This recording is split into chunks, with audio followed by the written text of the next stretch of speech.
सीधे डिबेट पे आते हैं। आज मुझे मालूम है कि मुद्दा है और आप लोग बेहद गर्मी में खड़े हैं। अजय सहरावत जी, बहुत बहुत स्वागत है सर। बीजेपी का पक्ष रखेंगे, बहुत बहुत शुक्रिया, thank you so much. Tina Karamvir ji Congress का पक्ष रखेंगी, प्रोफेसर हैं, बहुत बहुत शुक्रिया, thank you so much. Vinay Kumar Singh Binnu ji Samajwadi Party का पक्ष रखेंगे, गोरखपुर से आते हैं, बहुत बहुत शुक्रिया, बहुत अच्छा बोलते हैं, थैंक यू सो मच भैया। जय, बैठिए। मोहम्मद फैज खान साहब राजनीतिक विश्लेषक, बहुत बहुत शुक्रिया, thank you so much. Pushpendra Shrivastava ji Aam Aadmi party का पक्ष रखेंगे, बहुत बहुत शुक्रिया पुष्पेंद्र भैया, thank you so much. Ambar Zaidi राजनीतिक विश्लेषक हैं, बहुत बहुत शुक्रिया Ambar, thank you so much. Mohammad Islam साहब बहुत बहुत शुक्रिया, thank you so much. Auto वाले Upadhyay ji thank you so much. बातचीत का सिलसिला शुरू करते हैं।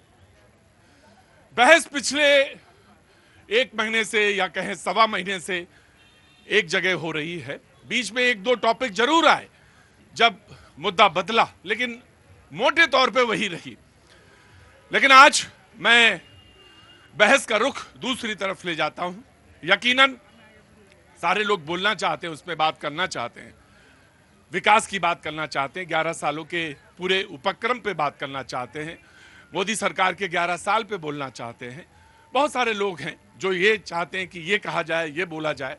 ठीक है, वो मुद्दे भी इंपॉर्टेंट हैं, ये भी बहुत इंपॉर्टेंट है।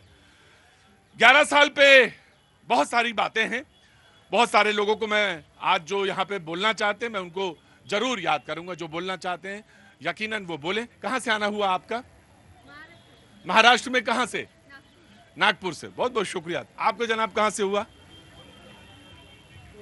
ओखला से, बहुत बहुत शुक्रिया। क्या नाम है साहब? मोहम्मद यामीन। आगे आइए यामीन, मोहम्मद यामीन आगे आइए, बहुत बहुत शुक्रिया। एक छोटा सा बातचीत रख देता हूं, उसके बाद मैं आप सारे लोगों को आमंत्रित करता हूं। 11 साल की चर्चा या 11 साल की पूरे लेखा जोखा जो है उस पर बात है। एक भारत श्रेष्ठ भारत की संकल्पना जो है, जो तस्वीर है, वो इन 11 सालों में साकार होती है, ऐसे बीजेपी का कहना है। इन 11 सालों में एक भारत श्रेष्ठ भारत की जो संकल्पना है, वो उसकी एक तस्वीर जो बनती है वो साकार होती है। वो कहते हैं कि इस तस्वीर की जो संकल्पना है वो साकार इसलिए होती है, वो इस तरह से वाजिब हुई कि हमने पहली बार संविधान दिवस भी मनाया। हमने सिर्फ संविधान के बारे में नहीं कहा, हमने उसको वहां पे प्रतिष्ठित भी किया और हमने पहली बार संविधान दिवस के तौर पे हमने संविधान दिवस भी मनाया। बातचीत के सिलसिले को आगे बात करते हैं। एक नारा है जो उन्होंने दिया, एक बात है उन्होंने जो कही सरकार की तरफ से, और वो ने कहा कि सबका साथ और सबका विकास और सबका विश्वास। ये बात है, यहां से बात शुरू करते हैं और यहीं से बातचीत का सिलसिला। 11 साल का मसौदा, आप सारे लोग मौजूद, बातचीत के सिलसिले को शुरू करते हैं। सबसे पहले मैं कांग्रेस को मौका देता हूं। 11 साल पे पहले आपका क्या रुख? जी, आपने कहा संविधान दिवस मनाया गया, मनाएंगे ही। 400 पार का नारा दिया था, 240 पर विपक्ष ने लाके पटक दिया, तो संविधान दिवस मनाना तो इनके लिए मजबूरी है। इनको कोई शौक नहीं है, तो संविधान को मानने वाले लोग ही नहीं है। ये तो संविधान की हमें याद होगा कि किस तरीके से इतिहास में ये लोग प्रतियां जलाते थे। ये लोग बाबा साहब क्या हो, बाबा साहब का लगातार पुतले फूंकते थे, अपमान करते थे। आज इनको बाबा साहब भी याद आ रहे होंगे। ये भी नहीं भूलेंगे कि संसद के अंदर जिस तरीके से बाबा साहब की मूर्ति को, स्टैचू को इन्होंने पीछे सरका दिया है, वो तो उस पर तो बात पूछी जाएगी इनसे। और जिस तरीके से लगातार 11 साल की अगर बात की जाए तो बताइए आप, 127वें स्थान पर ग्लोबल हंगर इंडेक्स में हम 105वें स्थान पर पहुंच गए हैं। क्यों इतनी गरीबी है, क्यों इतनी बेरोजगारी है? और सवाल पूछा जाएगा 11 साल में आपने जो देश की अर्थव्यवस्था है उसको क्या डावाडोल कर दिया है, और लगातार जो है देश की अर्थव्यवस्था को बदहाल कर दिया है। ये 11 साल सिर्फ और सिर्फ जुमले दिए गए हैं। 11 साल कोई किसी युवा को नौकरी नहीं दी गई। 2 करोड़ का वादा किया गया था, 15 लाख नौकरियां दी जाएंगी, 100 स्मार्ट सिटी बना दी जाएंगी, किसानों की आय दुगनी कर दी जाएंगी। कौन सा ऐसा वादा है जो भारतीय जनता पार्टी ने पूरा किया? सिर्फ और सिर्फ जुमले दिए और वोट हासिल किए, और हासिल जनता को कुछ नहीं। ये ओपन रिमार्क है कांग्रेस का। 2 करोड़ नौकरियां, गरीबी से कहां किसको निकाला?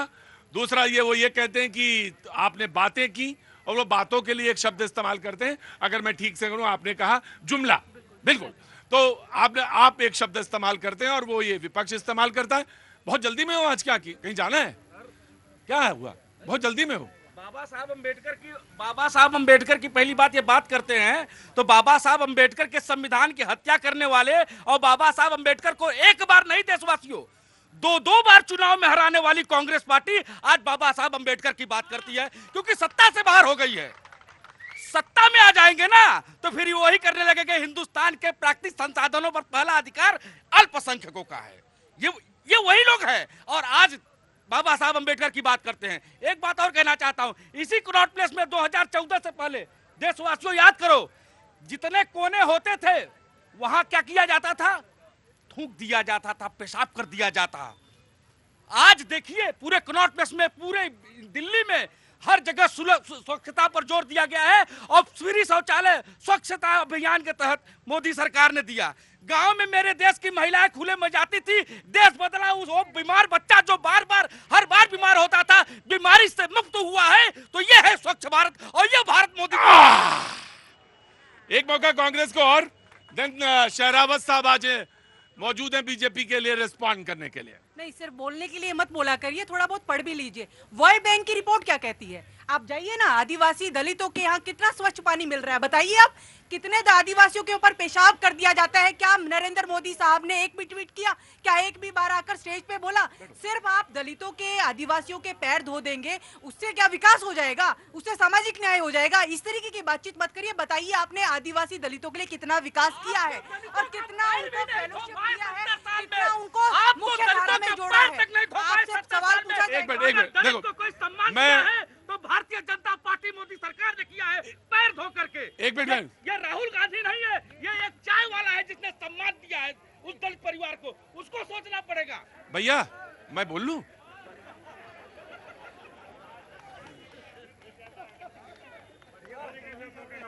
हाँ? कैसे मौका मिलता है? आप तो बोलते रहे। नहीं, हमने कहा कि हम बोल रहे हैं। अगर मतलब वो कहानी सुनी है ना तुमने, एक चूहिया थी, फिर उसको उन्होंने किया, फिर ये किया, फिर ये बनाया। चुपचाप बैठो। नहीं याद आ गया ना? हाँ, होशियार आदमी हो। हाँ, डिबेट के नियम है कुछ। यकीनन इस डिबेट का एक उसूल है, डिबेट में चाहे कोई हो, चाहे ऑटो हो, चाहे यूनिवर्सिटी में प्रोफेसर हो, बोलने का अधिकार सबको बराबर का। सबको कहां से आना हुआ भैया? राजस्थान से। मैं समझ गया था राजस्थान से आए हैं। ये बड़ा जबरदस्त पहने। ये क्या पहने यार? दांत है काहे का? ऊंट का। अच्छा, ये ऊंट का दांत पहनने से क्या होता है? कुछ नहीं होता, बस ऐसे पहन रखा। अच्छा, पहना ऐसा डिजाइन में ऊंट का दांत। तांत्रिक है। थोड़ा मुझे मालूम है गर्मी बहुत ज्यादा है और ये बातचीत नहीं करेंगे तो बातचीत चलेगी नहीं आगे। जी, मैं कह रहा था कि बोलने का अधिकार सबको है, बराबर का है। चाहे आप ऑटो चलाते हो, चाहे यूनिवर्सिटी में प्रोफेसर हो। इन्होंने 2-3 सवाल पूछे कि गरीबी के बारे में पूछा, इन्होंने बोला कि आपने रोजगार की बात कही थी, इन्होंने कहा कि सिर्फ आप कहते हैं कि आप दलितों के और संविधान की बात, लेकिन आप असल में नहीं करते हैं।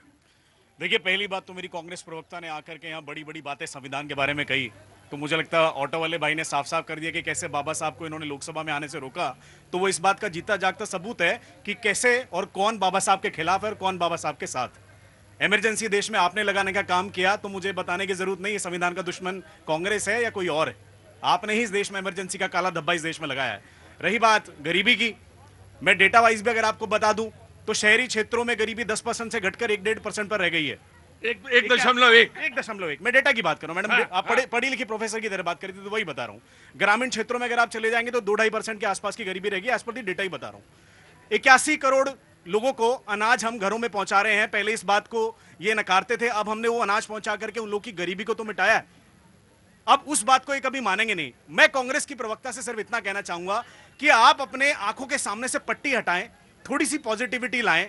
अपने राहुल गांधी जैसे नेता की तरह हमेशा नेगेटिव बातें, देश के बारे में नकारात्मक सोचना बंद करें। एक बार उठा करके देखिए, ईज ऑफ डूइंग बिजनेस 126 से आकर 65 पर आ गया है। वर्ल्ड में हमारी इकोनॉमी जहां आपने हमें दी थी 10वें नंबर पर दी थी, आज हमने उसको लेकर आकर पूरे विश्व में 5वें नंबर पर खड़ा कर दिया है। उसी हाईवे पर आप यात्रा निकालते हैं आपके नेता और लेह लद्दाख जाकर बर्फ में खेलते हैं और आप हमसे आके कहते हैं कि भाजपा ने किया ही क्या। मतलब मुझे लगता है कांग्रेस को शर्म आनी चाहिए ये कहते हुए, भाजपा पर आरोप लगाते हुए। आज ईज ऑफ डूइंग वर्क तो समझ गया ना पूरा? क्या मतलब है ईज ऑफ डूइंग वर्क? एक चीज बता दें। अरे मैंने पूछ मेरी बात मैं आऊंगा ईज ऑफ डूइंग। मैं जब वो बोल रहे थे ईज ऑफ डूइंग वर्क, मैं तुम्हारी तरफ देख रहा था और मैंने तय कर लिया था कि आज समाजवादी पार्टी से पूछेंगे ईज ऑफ डूइंग वर्क क्या होता है, क्योंकि हमें भी नहीं समझ में आया, इनको भी नहीं समझ में आया, तो बताना मेरा फर्ज है। तुमसे पूछा था इसलिए क्योंकि तुम हमारे यूनिवर्सिटी के जूनियर हो और फटाफट बता दोगे और फिर मैं तुम्हारे ऊपर तुम्हारी बात पर उन्होंने कोई वर्क किया हो, मैं बता रहा हूँ आज क्या हालत है। रुको यार, पहले मुझे बताने दो। ईज ऑफ डूइंग वर्क ये मैं आ रहा हूं तुम्हारे पास ही आ रहा हूं, वहीं खड़े रहो बराए मेहरबानी, वरना ऑटो वाले की तरह तुम्हें समझाएं।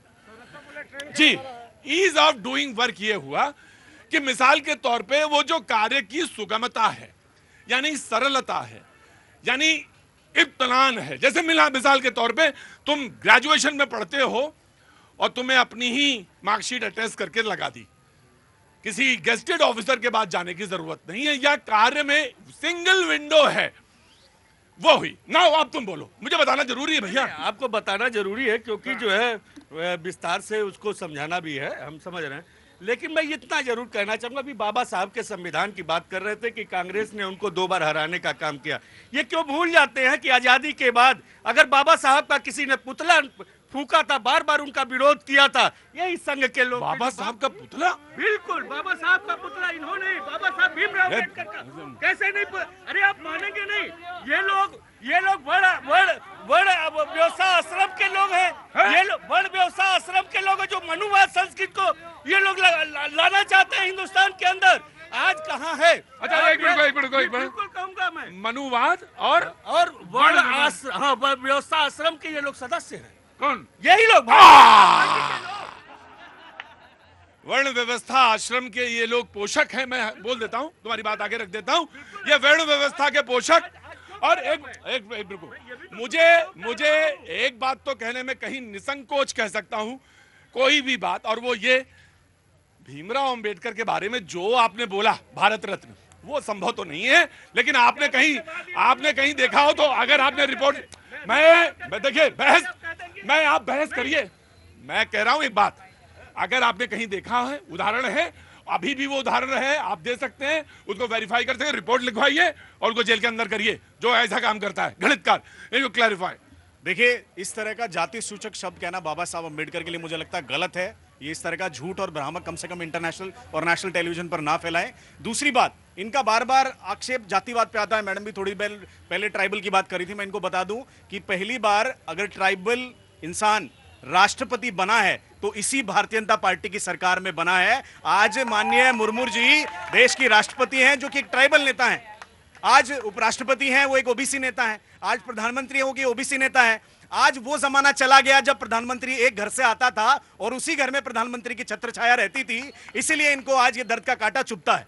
अरे परिवार बात पे है, मुझे मालूम है तुम्हें दिक्कत हुई, आ रहा हूं। नहीं, अगर आदिवासी राष्ट्रपति जी का हम पूरा सम्मान करते हैं, लेकिन क्यों एकलव्य योजना नहीं, आप एकलव्य योजना पे भी बात कर लेते हैं, लेकिन आप ये बताइए कि लगातार सेंट्रल यूनिवर्सिटी जो ये बड़ी बड़ी बातें करते हैं ना शिक्षा को लेकर, 5000 शिक्षक खाली भर्ती हैं, आज तक क्यों नहीं भरे गए? लेकिन आदिवासी पर बात करते हैं, आदिवासी राष्ट्रपति क्यों संसद में नहीं बुलाया गया? और इनसे पूछा जाएगा जब राम मंदिर प्राण प्रतिष्ठा हुई तो क्यों आदिवासी राष्ट्रपति नहीं थी? तब उनकी जाति बीच में आ जाती है। इनको शर्म आनी चाहिए। अगर आप में है इतना जिगरा तो करिए ना, आरएसएस के सरसंघचालक बना दीजिए किसी दलित को। और अब ये दलित अध्यक्ष बनाइए ना, अध्यक्ष बनाने जा रहे हैं, किसी दलित को अध्यक्ष बना दें, क्योंकि कांग्रेस पार्टी के पास दलित अध्यक्ष है। खड़गे जी बनाइए, आपके पास है हिम्मत तो, हम तो कह रहे हैं साहब। तो राइट, आपके पास, आपने कहा कि आपके पास अगर है हिम्मत तो बनाइए, ठीक है जी। द्रौपदी मुर्मू जी के बारे में करें, जब वो अयोध्या दर्शन करने गई थी तो इनके पूर्व अध्यक्ष नाना पटोले कह रहे हैं महाराष्ट्र के क्या अयोध्या के मंदिर का शुद्धिकरण कराना चाहिए। ये दलितों का सम्मान करते हैं। एक दलित नहीं, राम मंदिर अयोध्या गई थी, उन्होंने कहा था बोला इन्होंने। ये क्या बात करेंगे इस तरह की? माननीय राष्ट्रीय अध्यक्ष श्री अखिलेश यादव जी 2 बार मंदिरों में गए, कन्नौज में गए। जब उनके निकलने के बाद पूरे मंदिर को गंगा जल से धोया गया। जब वो मुख्यमंत्री पद से हटे थे तो पूरा मुख्यमंत्री जो आवास है उसको गंगा जल से धोया गया। ये किस विचार के लोग हैं? पीडीए को ये लोग कैसे समझते हैं? ये बात करेंगे, बात कर मैं अरे एक मिनट मैं आया तुम्हारे पास, मैं आया मैं आया आज सारे प्राइवेट भाई, मेरे भाई, मैं आऊंगा, मैं तुम्हारे सब्जेक्ट पर भी आऊंगा। तुम्हारा सब्जेक्ट है पीडीए, मैं तुम्हारा पीडीए मतलब समझे? परिवार डेवलपमेंट अथॉरिटी, हैं? परिवार डेवलपमेंट पार्टी है। हाँ? मैं कह रहा हूं पीडीए का मतलब समझ गए ना? हैं? पिछड़ा दलित एजेंडा। नहीं, पिछड़ा दलित और अकलियत आदिवासी अकलियत, जी ये है। मैं चुपचाप खड़े रहो, नहीं तो ज्यादा अगर जल्दी है तो बच जाओ जी। अब तक पीडीए में से पीडी हो रहा था, एक ही तो बात ही नहीं हुई। अब थोड़ा सा ए पे भी आ जाते क्योंकि शुरुआत ए से आप बोलिए, ही राजनीति आप की। बोलिए। जी, 11 साल और आपका पास आपका माइक। जी बिल्कुल। प्रतीक जी, सबसे पुरानी सबसे बड़ी पार्टी होने का जो अपना दमखम भरते हैं कांग्रेस, जो मुसलमानों के और जो अकलियत के बिना पर अपनी सत्ता इतने सालों से करते हैं और आज भी करते हैं, उनसे अगर कोई सवाल करे कि उन्होंने अकलियत के लिए या फिर सिर्फ मुसलमानों के लिए जो उनका पूरा एक कोर वोट बैंक रहा है उसके लिए उन्होंने क्या किया, खास तौर से कांग्रेस ने दिया एक महिला प्रधानमंत्री इस देश को, उन महिला प्रधानमंत्री या फिर राष्ट्रीय अध्यक्ष भी इनकी पार्टी से महिला रहे, लेकिन मुसलमान महिलाओं के लिए कभी इन्होंने कोई सुध-बुध नहीं रही। उसके विपरीत जब शाहबानो वाले केस में सुप्रीम कोर्ट फैसला देता है एक वृद्ध महिला के हक में, इनकी तत्कालीन सरकार ने उस फैसले को पलट के क्या किया ये पूरा देश जानता है, क्योंकि जो मुल्लाओं ने पूरा वो किया था, प्रोटेस्ट किया था इंडिया गेट पे, उसके दबाव में आकर इन्होंने इस देश की मुस्लिम महिलाओं को निराश किया और उसके विरोध में जब प्रधानमंत्री मोदी की सरकार ने उस बिल को वापस लाया, मुस्लिम महिलाओं को संरक्षण, कानूनी संरक्षण देने की बात की, तब इन्होंने संसद से बाहर निकल के चले गए और ये उन्होंने विरोध किया। तो आज अगर इस देश की मुस्लिम महिलाएं कानून का सहारा लेकर अपने अधिकारों की सुरक्षित कर सकती हैं, तो ये सिर्फ और सिर्फ 78 सालों में प्रधानमंत्री मोदी की सरकार में हुआ है। उससे पहले मुस्लिम महिला, जब हम ट्रिपल तलाक पे काम करते थे, ट्रिपल तलाक मुझे मालूम था 11 साल में आया। हमसे आंकड़े पूछे जाते थे मौलानाओं के द्वारा कि आप बताइए आपके पास आंकड़े कहाँ हैं। जब पर्याप्त कानून नहीं होगा तो मैं आंकड़े कहाँ से लेके आऊंगी। एनसीआरबी का डेटा होता है, कोई जो जितनी भी धाराएं होती हैं उसके अंतर्गत जो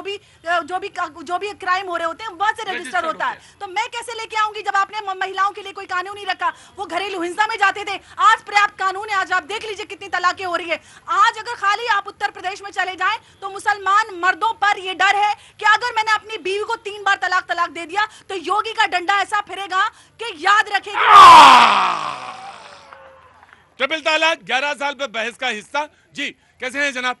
वाहेगुरु जी। जी जी, हम मुझे मालूम था मुसलमान पे तो तुम जरूर बोलोगे। इनका दोहरा मापदंड देखिए कि किस तरह की बातें करती हैं हमारी बहन। अभी गिरिराज सिंह ने मुसलमानों के प्रति उनकी क्या कहते थे। यही हमारे माननीय मुख्यमंत्री जी जब मुख्यमंत्री नहीं थे तो गोरखपुर के अंदर जब चुनाव लड़ते थे तो मुसलमानों के प्रति इनका क्या रवैया था। यही इनके एक जो है बहन सोफिया के खिलाफ, क्यों उस मुसलमान थी, उन्होंने कह दिया आतंकवादी की बहन है। इन लोग मुसलमानों के प्रति ये कैसा घृणित मानसिकता रहते हैं वो सभी लोग जानते हैं। लेकिन मैं जो कहना चाह रहा था, आपने कहा 11 साल में जो विकास हुआ है, आप ये देखिए कि जितनी भी, अरे मैंने ये कहा कि अगर तुमको लग रहा है तो बताओ, नहीं लग रहा हूँ। उत्तर प्रदेश के अंदर जितने भी प्राइमरी पाठशालाएं हैं, पहले जो नजदीक थे ये कह करके उन्होंने काफी प्राइमरी पाठशालाओं को बंद कर दिया और जो है ज्यादा से ज्यादा पाठशालाएं खोली जानी चाहिए थी। लेकिन इन्होंने जितने लाइसेंस दिए वो प्राइवेट स्कूलों को लाइसेंस दिया। इन्होंने जो यूनिवर्सिटी होनी चाहिए थी, ज्यादा से ज्यादा स्टेट यूनिवर्सिटियां होनी चाहिए थी, इन्होंने प्राइवेट यूनिवर्सिटियों को इन्होंने लाइसेंस दिया, क्योंकि इन्होंने पूंजीपति और पैसे को बढ़ावा दिया। गरीब पीडीए के लोग ना पढ़ पाए, इनका ऐसा विचार था और ये चाहते हैं पिछड़ा दलित अल्पसंख्यक यह जो है केवल सेवा करे। और ये जो बड़ व्यवस्था का आश्रम के लोग हैं, मनुवादी विचारक है, यही लोग केवल सत्ता में रहे और यही लोग केवल ऊंचे पदे पर रहे। पीडीए के लोगों को ये आगे बढ़ने नहीं देना चाहते हैं। राइट। गजब है ये वर्ण व्यवस्था वाली और मनुवादी खुद है। तुम भैया क्या हो? मैं हूँ ठाकुर बीपी। मैं बस यही क्षत्रिय कर्तव्य होता है कि पिछड़ा दलित अल्पसंख्यक शोषित वंचित जितने लोग हैं उनकी रक्षा करना, उनको आगे बढ़ाना, तो जाकर के असली क्षत्रिय तो समझ में आता है। जी वाह क्या बात है, वाह वाह वाह वाह वाह वाह वाह। जी समाजवादी पार्टी वाले पीढ़ी की बड़ी बात करते हैं और पिछड़ों की बात करते हैं। मैं बता दूं, ये कितने सालों से मुलायम सिंह जी भी सरकार में रहे, कांग्रेस के साथ अलायंस में भी रहे, इन्होंने पीढ़ी के लिए क्या किया? अगर पहली बार किसी ने ओबीसी कमीशन को कॉन्स्टिट्यूशनल करने का काम किया तो मोदी सरकार ने किया। अगर पहली बार नवोदय कॉलेज के अंदर अगर कोटे का ओबीसी का रिजर्वेशन का प्रावधान किया तो मोदी सरकार ने किया। अगर आज केंद्रीय विद्यालय में ओबीसी के बच्चे पढ़ सकते हैं रिजर्वेशन के तहत तो मोदी सरकार के तहत पढ़ सकते हैं। और तो और मेडिकल नीट की परीक्षा के अंदर भी अगर किसी ने ओबीसी रिजर्वेशन को अप्लाई करने का काम किया तो मोदी सरकार ने काम किया। इन्हें शर्म आनी चाहिए ऐसे नेता को बोलते हुए जो इनको बच्चों को पढ़ाने के लिए आज उसने हर काम किया है। भाई देखो ये गलत कर रहे हैं ना, कैसे कर देंगे ये? अरे सुनो, इस जब ये मेरी बात सुनो 7 बजे के बाद शो खत्म हो जाएगा, उसके बाद पहलवानी होगी, अखाड़ा लगेगा, यहीं खोद देंगे अखाड़ा। इन सब की तकलीफ सिर्फ इतनी सी है कि मेरे परिवार का आदमी प्रधानमंत्री क्यों नहीं है और मेरे परिवार का आदमी मुख्यमंत्री आज की डेट में क्यों नहीं है, और कहां से एक चाय वाला देश का प्रधानमंत्री बन गया जो देश को आज इतनी आगे ले जा रहा है कि इनकी राजनीति बिछड़ती जा रही है, शून्य होती जा रही है और हर जगह से निपटते जा रहे हैं। इनका दर्द इतना सा है कि एक चाय वाला देश का प्रधानमंत्री है और देश को आगे से ले जा रहा है, सक्षम बना रहा है, बढ़िया बना रहा है और इस देश को तगड़ा बना रहा है। आप जब मैं अगली बार तुम्हारे पास आऊंगा तो सवाल ये पूछूंगा, अभी बता दे रहा हूं, पेपर आउट, नकल होती है, नकल होती थी, नकल है। मैं सवाल पूछ रहा हूं, अगली बार मैं पूछ रहा हूं भाई, आप बिल्कुल आप इतना कहां पर गला गए? मैं आपसे ये पूछ रहा हूं, पार्टी का प्रेसिडेंट आप उसी मनुवादी सोच, हंसो ना मुस्कुराओ ना, है उसी मनुवादी से, उसी सोच से किसको बनाने जा रहे हैं समाजवादी पार्टी में? ये तत्काल रूप से मुझे बताइएगा। आम आदमी पार्टी 11 साल, आपके विचार? देखिए, अभी हमारे भारतीय जनता पार्टी के मित्र कह रहे थे कि ईज ऑफ डूइंग बिजनेस, उसको आप समझा रहे थे, लोग समझ नहीं पाए। उसका मतलब ये होता है कि कहीं पे भी किसी जगह पे बिजनेस करना बहुत आसान होना, काम करना बहुत आसान होना, ये कर दिया मोदी सरकार ने। मैं ठीक हूं? यही बात है। हाँ जी। अब कितना ठीक कर दिया, मैं उसका एक उदाहरण देता हूं आपको। इतना ठीक कर दिया कि मेहुल चौकसी खूब बढ़िया बिजनेस किया और फरार हो गया। विजय माल्या ने जबरदस्त बिजनेस किया, उसके बाद अरुण जेटली जी, स्वर्गीय अरुण जेटली जी को बताया कि भैया मैं तो जा रहा हूं, आप देख लेना, वो फरार हो गया। ये आप ईज ऑफ डूइंग बिजनेस इसको कहते हैं क्या? मेहुल चौकसी, नीरव मोदी, विजय माल्या, ललित मोदी सारे बाहर बैठे हुए हैं। एक मिनट, सारे बाहर बैठे हुए हैं, आप एक आदमी को पकड़ के नहीं लाए। आप कहते थे, 11 साल की बात कर रहे हैं, आप कहते थे हम विदेशों से काला धन ले आएंगे। आप तो हिंदुस्तान का जो धन लेके भाग गए उनका नहीं वापस लेके आए। क्या ईज ऑफ डूइंग बिजनेस? आप बताइए। ईज ऑफ डूइंग बिजनेस का मतलब सबको सरल भाषा में समझा देता हूं, क्योंकि बिजनेस करने का आर्ट अब देश में सबको है और सब उस काम धंधे के पार्टिसिपेट कर रहे हैं। आज की डेट में आपके जनधन अकाउंट खुले 50 करोड़ से ज्यादा। जनधन अकाउंट जब आपका खुला, आप पहली बार बैंकिंग व्यवस्था में आए, जब आपके पास खाता होगा तभी आप लोन लेने के लिए एलिजिबल होंगे। आज की डेट में 43 करोड़ लोन दिए जा चुके हैं मुद्रा योजना से, जिसके अंदर जो बेनिफिशियरी हैं वो 60% सिर्फ महिलाएं, SC, ST और OBC समाज के लोग हैं, जिसके अंदर आप सुन लीजिए, ये जो लोन है ये हर उस दबे कुचले और वंचित समाज के पास गया है जिसको आपने कभी बैंकिंग व्यवस्था से जोड़ा ही नहीं था। आज वो आदमी लोन ले सकता है, आज वो आदमी अपना काम कर सकता है, लेकिन आपका क्या करें, इतने पिछले सालों में आपने उनको बैंकिंग व्यवस्था से नहीं जोड़ा, आपने उनको खुले में छोड़ दिया। आज अगर ईज ऑफ डूइंग बिजनेस की मैं बात कर रहा हूं, अगर कांग्रेस के समय पर आप उठा करके देखेंगे, मात्र 2000 से ज्यादा स्टार्टअप का डेटा आपको नहीं मिलेगा, लेकिन मैं आपको गारंटी से कह रहा हूं 1.25 लाख करोड़ स्टार्टअप भारतीय जनता पार्टी की सरकार में बने, जिसमें से 100 यूनिकॉर्न खड़े हुए। अब मैं इनको यूनिकॉर्न समझा दूं क्योंकि समझ में नहीं आएगा, आम आदमी पार्टी वाले हैं। यूनिकॉर्न का मतलब होता है 100 ऐसे बिजनेस जो पिछले लोगों को बता रहे हैं, आपका नाम ले रहे हैं, बता लोगों को रहे, मतलब 100 ऐसे बिजनेस जो $1 बिलियन से ज्यादा की वैल्यू के नापे गए। ये 2014 से लेके 25 में संभव हुआ, ये भारतीय जनता पार्टी की सरकार में संभव हुआ, जिसमें ना जाने कितनी फॉर्मल और इनफॉर्मल करोड़ों जॉब्स क्रिएट हुई हैं, जिससे आप सब लोग जुड़े हैं। ये सच्चाई है जिसको ये आपसे छुपाना चाहते हैं। अपनी नकारात्मक की लड़ाई को बंद कीजिए। आज एक सरकार काम कर रही है, कभी कभी तारीफ करना भी सीखिए। राइट। मैं एक जना रह गया, बस एक जना रह गया जी। जनाब Ali, your turn. Bismillah open, जिसको हाथ उठाना है उठाएगा, मैं बोलेगा जी। बिस्मिल्लाहिर्रहमानिर्रहीम, रब्बि इश्रह ली सदरी व यस्सिर ली अमरी वहलुल उक़दतम मिन लिसानी यफ़क़हू क़ौली। अस्सलाम वालेकुम रहमतुल्लाहि व बरकातहू। भारत माता की जय। देखिए, प्रधानमंत्री प्रधानमंत्री श्री नरेंद्र मोदी जी ने 11 साल में क्या क्या किया ये बताने लगूं तो 11 दिन की कथा हो जाएगी। 2 पॉइंट मैं आपको बताऊंगा महाराज। जिसको विपक्षियों ने असंभव कहा था वो 2 पॉइंट बताऊंगा कि 370-35 से हट गया तो ऐसा क्या करते हो? ऐसा क्या करते हो? ये ऐसा क्या करते हो? हाँ, क्या? अरे तो कर लेते ना। ये ऐसा करते हो? हाँ, अजीब आदमी हो तुम। हाँ, 370 हटा लेते। तुम हटाओगे जब आओगे। बिल्कुल हटेगा। ये फिर लग हटेगा। हैं? हटा है ही है, उसमें हटाना क्या है? और था ही कब? तभी मैं इनसे पूछ लेता हूँ। तभी मैं पूछ लेता हूँ ईज ऑफ बिजनेस क्या है। इन्हीं से पूछा और किसी से नहीं पूछा। मुझे मालूम होता है, टीचर को पता रहता है क्लास में किस स्टूडेंट से पूछना है, मुझे पता रहता है। ऐसे कर रहे हैं इनको। अरे गजब आदमी हो। तुम्हारे में किया था ऐसा इन्होंने? मोदी जी ने वो कर दिखाया जिसे विपक्षी लोग असंभव कहते थे, उसे संभव कर दिखाया। 370-35 के बारे में ये कहा गया था कि ये हट जाती है तो कश्मीर में कोई तिरंगा नहीं उठा सकेगा। ये मोहम्मद फैज खान गया 370-35 के बाद। ये रांची से मेरा भाई आया है जॉनी वॉकर खान, ये भी मेरे साथ गया और हम दोनों ने लाल चौक में तिरंगा लहराया 370। और किसी की मजाल नहीं है कि कोई हमें रोक सके।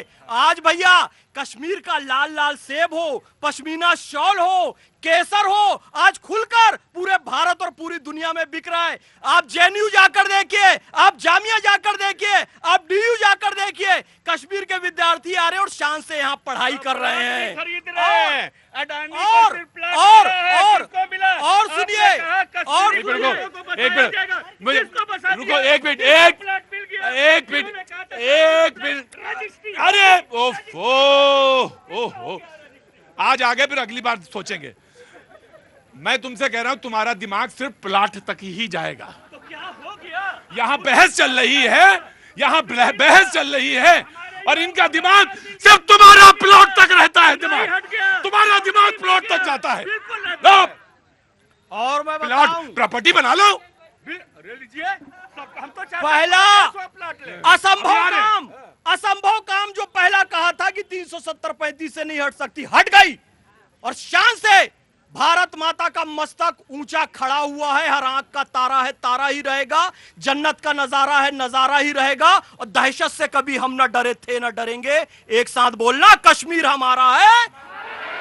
ये जनता कह रही है। कांग्रेस। अरे दूसरा बात तो नहीं, मैं एक पर्यटक जाते हैं, मैं फैज भाई आ रहा हूँ। पर्यटक जाते हैं घूमने के लिए, कांग्रेस। मौत की घाट उतर जाते हैं, लेकिन एक भी आतंकवादी पकड़ा गया? पूछिए ना, मोदी जी है तो संभव है, बिल्कुल संभव है, सब कुछ संभव है। क्योंकि जिस तरीके से आतंकवादियों ने हमला किया उसके बाद हम लोग इंतजार करते रहे आतंकवादी पकड़े जाएंगे, आज तक नहीं पकड़े गए। 11 साल में लगातार क्या विकास हुआ है? जो ये जुमलों का पैकेज देते हैं ना, आप बताइए, पूंजीपतियों का 16 लाख करोड़ राइट ऑफ कर दिया जाता है, कर्ज माफ कर दिया जाता है, किसान आत्महत्या करते हैं, छात्र आत्महत्या करते हैं, ये मुंह भी नहीं खोलते हैं। और लगातार हम तो पूछेंगे क्यों पूंजीपतियों का ही साथ देते हैं आप लोग? गरीब और गरीब होता जा रहा है, अमीर और अमीर होता जा रहा है। और ये भारतीय जनता पार्टी को जवाब देना पड़ेगा, क्योंकि ये नो डाटा अवेलेबल सरकार है, डाटा नहीं देती है, चाहे एनसीआर का डाटा हो, कोई डाटा हो। डाटा देने में घबराते हैं, लेकिन जब बाहर से डाटा आ जाता है तो बड़े तिल मिला जाते हैं। कांग्रेस की बहन ने कहा कि हमने क्या जवाब दिया पाकिस्तान को। मैं पहले आप सबको बता दूं, 26/11 कांग्रेस के समय हुआ था और आपको ध्यान होगी फौज तैयार थी हमले के लिए, लेकिन मजाल इनका लीडरशिप उनको ऑर्डर दे दे। आप सब अखबार खंगा लीजिएगा, टीवी खंगा लीजिएगा, 26/11 के बाद कोई भी इस देश की तरफ से अटैक आपको वहां नहीं मिलेगा। अगर पुलवामा हुआ तो सर्जिकल स्ट्राइक हुई, घर में घुस के मारा है। अगर पहलगाम हुआ तो उनकी न्यूक्लियर साइट तक को भी पता है कि भारत बम मार रहा है। दुम दबा के घरों में छुप के बैठे थे। पाकिस्तान की हालत खस्ता हुई पड़ी थी। आज इंडस वाटर ट्रीटी कैंसिल है। आज आपका देश घर में घुस के भी मार रहा है, आंख भी दिखा रहा है और ग्लोबल स्केल पर उनको तार तार करने का भी सारा काम कर रहा है। आपकी तरह नहीं है कि पहले कहीं भी बम ब्लास्ट हो जाते थे, कोई रिएक्शन नहीं, 26/11 हो गया, कोई रिएक्शन नहीं। आज की सरकार फौज के साथ खड़ी है और फौज के मनोबल के साथ खड़ी है। राइट।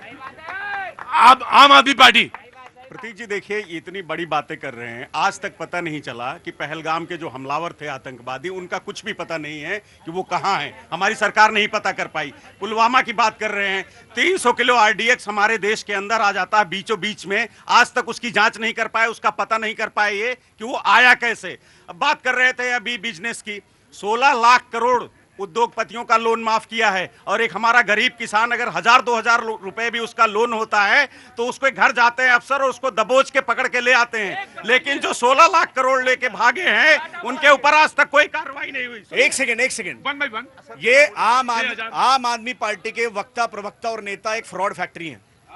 ये इतने बड़े झूठे हैं, इसीलिए दिल्ली से साफ हुए। अगर मैं पूछ लूंगा दिल्ली सरकार में कितनी नौकरियां क्रिएट करी, कोई डाटा नहीं होगा। मैं बताता हूं, अभी तो दिल्ली सरकार से साफ है। मैं बता रहा हूं। क्या कितनी नौकरी है? देखिए, हमने बस मार्शल्स नियुक्त किए थे, उनको तक हटा दिया इन्होंने। अबे कल, अरे सर, बस मार्शल इनकी सरकार में हड़ताल कर रहे थे और अब बस मार्शल को हटाया गया था। देखो झूठ मत बोलिए।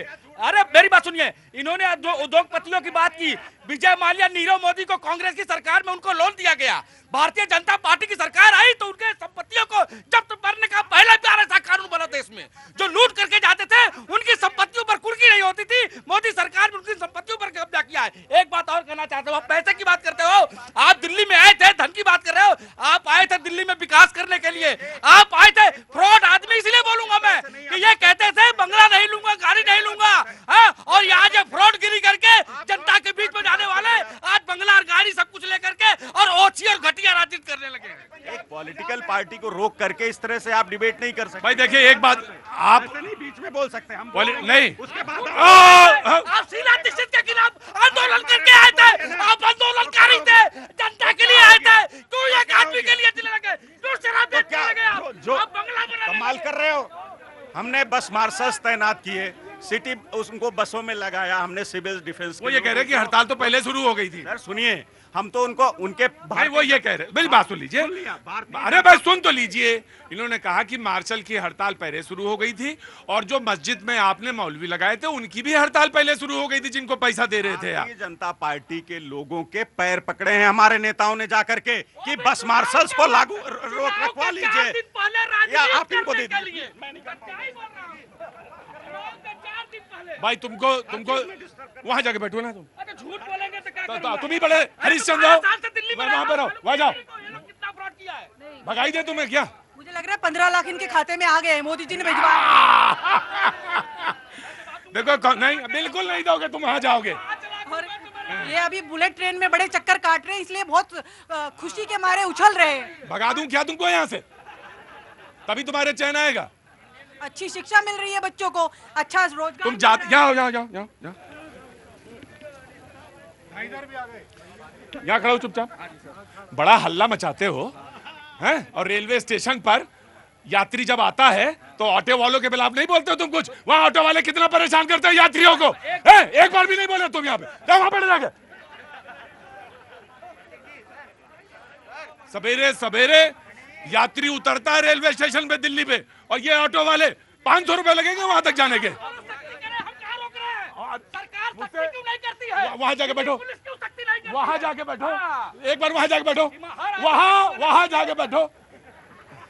बड़ा आदर्शवाद बताने के लिए बहुत सारी चीजों पे बोला जाता है। जी, कांग्रेस बोल रही थी। जी, 11 साल में क्या हुआ? 11 साल में 750 किसानों ने शहादतें दी, ये नहीं भूलेगा देश। और लगातार जिस तरीके से अभी कुंभ के समय भगदड़ में कितने लोग मारे गए, कितनों को मुआवजा मिल गया, हम बार बार पूछेंगे। जो पहलगाम में आतंकवादी घटना के बाद कितने लोगों को न्याय मिल पाया? लगातार 11 साल में जो है सिर्फ और सिर्फ बातें हुई हैं, संवाद किए गए और प्रचार की एक झूठी फैक्ट्री है जो लगातार जुमलों का पैकेज दे देती है जनता को, लेकिन उन तक वादे नहीं पहुंचते। दावे किए जाते हैं कि हमने तो शौचालय बना दिए, 5 जो है 81 करोड़ लोगों को 5 किलो अनाज दे दिया। तो आप पूंजीपतियों को तो लगातार जो है बैंकों का जो उनका कर्ज है वो माफ करेंगे, लेकिन मुझे याद है जब 2004 के बाद चुनाव हुआ, दूसरा चुनाव जब 2009 में हो रहा था, तो एक स्कीम की कांग्रेस की बड़ी चर्चा थी, और वो चर्चा थी कि काम की गारंटी, और ये कहा गया था कि ये वापस लेके आई, यूपीए सरकार को वापस में लेके आई, और बहुत सारी एनालिसिस हुई थी। तो यकीनन कोई ना कोई सरकार, उस पर जनता जो बिलीव करती है उसके बाद बोलती है। तो वो बिलीव करता, जो बिलीव है, मैं चाहता हूं 11 साल पे रहे, हल्ला ना हो, आप तो बहुत अच्छी डिबेट करते हैं जी। मैं एक स्टूडेंट हूँ, एक बात बताइए, पिछले आपके टाइम पे कितनी यूनिवर्सिटीज अच्छी कंडीशन में थी, उससे बेटर आज है। रेलवेज जो आज चल रही है आपके टाइम पे इतनी खराब थी कि लोग लटक लटक के ऊपर छत पे बैठ के जाते थे। आज बुलेट ट्रेन चल रही है, वो क्यों? क्योंकि मोदी जी की वजह से। अब आप ये बताइए, आपके टाइम पे कितनी पॉवर्टी थी और आज के टाइम कितनी पॉवर्टी, जमीन आसमान का फर्क है। आपके जो नेता थे एक तरफ अरे बाबूजी, पुष्पेन जी, मालूम है मुझे मालूम है कि आप पत्रकार हैं। बुलेट ट्रेन नहीं चल रही है, लेकिन बुलेट ट्रेन के लिए प्रोजेक्ट तो चल रहा है ना। Of course, बेटा। Everything is process, in process. आपके टाइम पे क्या प्रोसेस? आपके नेता तो आके स्टेज पे बोलते थे, एक तरफ से आलू निकालो, एक तरफ से सोना निकले। अरे क्या नाम है तुम्हारा? योग्या। अरे योग्य, मैं सोचा कि तुम हल्का ही हल्का बोले, तुम माइक लगाए रहे और तुमने इसी बीच में दांव कर दिया। ना, मैं एक चीज चाहता हूं, मैं एक चीज बात बोलना चाहता हूं कि of course Pushpen ji Aam Aadmi party के प्रवक्ता हैं। बुलेट ट्रेन नहीं चल रही है, मैं जानता हूं, लेकिन मेरे लिए, अगर मुझसे पूछा जाए कि मेरे लिए सबसे महत्वपूर्ण चीज कौन थी, मेरे लिए तो 2047 का सपना सबसे बड़ी चीज थी कि 2047 में कम से कम देश हमारे पास ये होगा, हम आत्मनिर्भर होंगे। आपने सपना दिखाया, हो सकता है 47 में ना हो, 48 में हो जाए, 48 में ना हो, 50 में हो जाए, और 50 में हो सकता है आप हो सरकार में, मैं आप सरकार में। लेकिन एक सपना देखना, एक खाका बनाना, उस विजन तक जाना बड़ी बात होती है। इसको मैं कह रहा था। ऑफ कोर्स जी, मैं इनका मैं करेक्ट कर देती हूँ, क्योंकि स्टूडेंट है, व्हाट्सएप यूनिवर्सिटी से ना पढ़े और लगातार सोने और आलू की बात है, वो देश के प्रधानमंत्री मोदी जी ने कही थी, तो थोड़ा डाटा क्लियर कर दीजिए। गलत बात बोल रहे हैं ये व्हाट्सएप यूनिवर्सिटी वाले, बात बहुत गलत बोल रहे हैं। वो उनको नॉलेज है तब वो बोल रहे हैं बीजेपी के बारे में। Of course cool down. मैंने आपसे नहीं दिया माइक, मैंने दूसरे को दिया जी। मुझे मालूम है कि तमाम सारे सवाल हैं। तब कहां से आना हुआ? मैं यूपी से हूँ, बरेली। यूपी में कहां से? बरेली। बांसबरेली है वो, रायबरेली? बांसबरेली। अच्छा, मैं आया 11 साल पे बहस, 11 साल को लेकर बातचीत, विकास यात्रा को लेकर बातचीत, सवाल विपक्ष के, जवाब बीजेपी के। जी बिल्कुल। प्रतीक जी, जिस तरह से डिबेट की जो बहस की शुरुआत हुई थी, तो उसमें सबसे पहले बाबा साहेब का नाम आया था। बाबा साहेब, और जिन्होंने संविधान, भारत को एक संविधान के रचयिता, अधिकार और सारी चीज़ें सबकी सुनिश्चित की। लेकिन जो बातें उन्होंने सबसे अहम कही थी कि सबको समान अधिकार होने चाहिए, जो हमारा संविधान कहता है। लेकिन आज भी सबको समान अधिकार नहीं है, ये शायद लोगों को नहीं पता होगा, क्योंकि हम सब भी बड़े गर्व के साथ कहते हैं कि संविधान ने हमें समान अधिकार दिए हैं। लेकिन अगर समान अधिकार है, तो फिर धर्म के आधार पर हमारे देश में पर्सनल कानून क्यों है, पर्सनल लॉज लगे हुए हैं। और आज भी यूनिफॉर्म सिविल कोड की जब बात आती है, तो सबसे बड़ा विरोध उन लोगों को होता है जो बाबा साहब की बात करते हैं। बाबा साहब ने कहा था कि सबसे पहले डायरेक्टिव प्रिंसिपल आर्टिकल 44 होना चाहिए लागू, आज तक भी नहीं हुआ। जब भी बात आती है यूनिफॉर्म सिविल कोड की, तो कहते हैं दंगे हो जाएंगे, फसाद हो जाएंगे। राम मंदिर की बात कीजिए तो फसाद हो जाएंगे, 3 तलाक की बात होती तो फसाद हो जाएंगे, 370 की बात फसाद हो जाएंगे। कोई भी मुद्दा जिससे देश का विकास रुकता है, उसको हटाने की बात कीजिए तो फसाद हो जाते हैं। सारे वो अनछुए मुद्दों को मोदी सरकार में सुलझाया गया। किसी ने कोई फसाद देखा? इतने सारे लोग हमें यहाँ देख रहे हैं और पूरा देश और दुनिया देख रही है। Thank you so much, thank you. मैं बस just give me a second. Samajwadi ने हाथ उठा दिया जी। इन्होंने कहा कि बाबा साहब की बात की। मैं ये भी बताना चाहूंगा कि बाबा साहब कहा करते थे कि जो सारे सिस्टम है, जो देश के सारे सिस्टम है, वो सरकार के हाथों में होने चाहिए। क्योंकि आज क्या हो रहा है, माननीय प्रधानमंत्री जी के नेतृत्व में सारे सिस्टम को एक एक के बेचा जा रहा है, प्राइवेट हाथों में दिया जा रहा है। उससे नुकसान क्या हो रहा है? हमें नौकरियां कॉन्ट्रैक्ट बेस पर मिल रही हैं, हमें नौकरियां कैसे मिल रही हैं? हमें नौकरियां मिल ही नहीं रही हैं। और हम कितने पे पा रहे? 10,000 5,000 पे हमारे जो इंजीनियरिंग और MBA करके लड़के हैं, वो नौकरियां कर रहे हैं। आप देखे होंगे कि कोविड के समय में 4 लाख कंपनियां बंद हुई हैं। कितने लोग नौकरी से निकाले गए? हमें बता दें, डेटा ले आते, कितने लोगों को नौकरी दी गई है? यहाँ सिर्फ बेरोजगारी दी गई है, प्रोपेगेंडा की राजनीति चली है, फर्जी का स्लोगन लड़ा गया है, लोगों के साथ धोखा हुआ है। पहली वाला जो हिस्सा बोला वो सवाल था, और आखिर वाला ये था कि बोल इसलिए रहे हैं कि वोट दे देना। तो वोट, सवाल वाला हिस्सा सही इनका, बाकी इनका अधिकार भी तो है बोलने का। तो बाकी वाला हिस्सा भाषण का था, पहला वाला हिस्सा ना। The BJP will reply in the Congress. Baba Saheb की बात बार बार आती रहती है। मैं एक सवाल आप सबके जहन में छोड़ देना चाहता हूं। 1955 में भारत रत्न नेहरू जी को मिल जाता है, 1971 में इंदिरा गांधी जी को भारत रत्न मिल जाता है, बाबा साहब को 1990 में आकर के भारत रत्न मिलता है। आप सब सोचिए ऐसा क्यों हुआ। उस समय तो भाजपा की सरकारें भी नहीं थी। अगर इतने ही चाहते थे बाबा साहब के तो मुझे लगता है जो फर्स्ट डिजर्विंग थे उनको ना देकर के पूरे परिवार को भारत रत्न दे डाला, लेकिन बाबा साहब को कभी भारत रत्न नहीं दिया। दूसरी बात, मैं अगर आपसे डेवलपमेंट की बात कहता हूं तो मैं बताता हूं कि 2014 में कांग्रेस हमें 14 लाख करोड़ के बजट पर छोड़ के गई थी, जिस बजट को आज 2025 में 47 लाख करोड़ तक मोदी जी ने पहुंचा दिया है। ये हमें 2G स्कैम पर छोड़ के गए थे, 3G स्कैम पर छोड़ के गए थे, कॉमनवेल्थ स्कैम पर छोड़ के गए थे, और ना जाने कितने स्कैम जिनके नाम ना मुझे याद रहे हैं ना और लोग को याद रहे हैं, क्योंकि इनको पता है पिछले 11 सरकार की साल में सिर्फ काम हुआ, स्कैम नाम की चीज ही खत्म हो गई, तो इसलिए वो चर्चा ही बंद हो गई है। अब मोदी सरकार की बात मैं करूं, सैनिटेशन 12 करोड़ टॉयलेट बनाने का काम हमने करा है। प्रधानमंत्री आवास योजना के तहत 3 करोड़ से ज्यादा लोगों को घर या घर की छत डालने का बजट देने का काम हमने करा है। 45 लाख करोड़ के लोन, मुद्रा लोन के तहत हमने देने का काम करा है। अगर आज की डेट में 15 करोड़ एलपीजी के कनेक्शन भारतीय जनता पार्टी ने देने का काम किया है। 10 करोड़ लोग तो नल से, जल से नल, टैप वाटर जिसे आप कहते हैं, अगर वो पहुंचा है तो भारतीय जनता पार्टी की सरकार में पहुंचा है। 100% इलेक्ट्रिफिकेशन ऑफ विलेजेस अगर हुआ संभव है तो भारतीय जनता पार्टी की सरकार में हुआ है। आज हम पूरी दुनिया में रिन्यूएबल एनर्जी के, सोलर एनर्जी के और उससे बिजली उत्पादन करने वालों के लीडिंग कंट्री बन चुके हैं, वो भी भारतीय जनता पार्टी सरकार में। Thank you sir. एक सेकंड और बता दूं, और बार बार जो लोग विदेश जाके घूमते रहते हैं, जब भी आप विदेश की तस्वीरें देखते तो आपको लगता था कि वो अच्छा कंट्री होता है जिसमें डेवलपमेंट अच्छी होती है, रोड अच्छे होते हैं, एयरपोर्ट अच्छे होते हैं। मैं आपको बता दूं 5 स्टेट में मेट्रो थी, आज देश के 23 शहरों में मेट्रो का प्रचार प्रसार है। 1000 किलोमीटर से ज्यादा मेट्रो भारतीय जनता पार्टी के समय पर बनी है। डबल से ज्यादा के एयरपोर्ट हम बना चुके हैं। रेलवे में 136 से ज्यादा वंदे भारत योजनाएं चल चुकी हैं। 97,000 किलोमीटर पर ही हमें छोड़ के गए थे। 1,70,000 किलोमीटर से ज्यादा का रोड हाईवे नेटवर्क बना चुके हैं। और ये मैं नहीं कह रहा हूं, जब आप रोड पर चलेंगे तो देखेंगे भारतीय जनता पार्टी ने क्या किया है। मैं इनको दे दूं, सिर्फ 10 सेकंड हुआ। ये कह रहे थे यहां छोड़ के गए थे, मैंने यहां पहुंचा दिया। सिर्फ 2 चीजें बताऊंगा। अरे आपको नहीं कह रहे थे, कांग्रेस को कह रहे थे। मैं बता रहा हूं ना, देश कहां छोड़ के गए? देश को छोड़ के गए थे ना। 55 लाख करोड़ रुपए कर्जा था देश पे, 230 लाख करोड़ पे पहुंचा दिया है। 60 रुपए का डॉलर था, 86 रुपए पे पहुंचा दिया है। ये मोदी जी ने पहुंचा दिया है। और 11 साल में कहा था किसानों की आय दुगनी होगी, कुछ नहीं हुआ। किसी किसान की आय दुगनी हुई है तो बता दीजिए। आप अपने दिल पे हाथ रख के बताइए, हर साल 2 करोड़ नौकरियों का वादा किया था कि नहीं किया था? और 11 साल हो गए तो 22 करोड़ नौकरियां दे दी क्या पूरे हिंदुस्तान को? आप बताइए, दे दिया है क्या? अगर दे दिया है तो बताइए। भारतीय जनता पार्टी के प्रवक्ता यहाँ खड़े होकर के बोले हमने दे दी 22 करोड़। पुष्पेंद्र जी, पहले आप पत्रकार थे ना? तो क्या हो गया, आप भी तो पत्रकार हैं। हम अभी हैं। भ्रष्टाचार पर बोलते हुए कितने दोगले नजर आते हैं। अजीत पवार का, अरे ये शब्द ना बोला करिए, ये अच्छा नहीं लगता। अजीत पवार का नाम लेने के बाद ये उसको अब बजट हाथ में थमा देते हैं। ये इनकी सच्चाई, ये भ्रष्टाचार पर बोलेंगे। जिसके ऊपर ये इल्जाम लगाते हैं उनको अपनी पार्टी में दम से ले लेते हैं।